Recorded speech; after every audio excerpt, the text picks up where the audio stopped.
আজকে খুব সহজ পদ্ধতিতে নিরামিষ ফুলকপির একটা আইটেম দেখতে পাবে। এজন্য ফুলকপি আলুকে ভেজে রেখে দিয়েছি। নিয়েছি তেজপাতা, আদা বাটা আর শুকনো লঙ্কা। এদিকে আছে টক দই, টমেটো বাটা আর কাজু বাটা।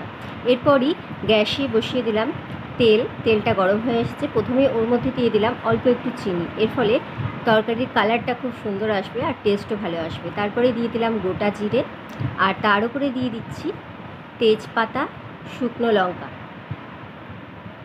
এগুলো দেওয়ার পর এর মধ্যে দিয়ে দিলাম আদা বাটা আর এর মধ্যে দিয়ে দিচ্ছি টমেটো বাটা। টমেটো ধোয়া জলটাও এর মধ্যে দিয়ে দিলাম।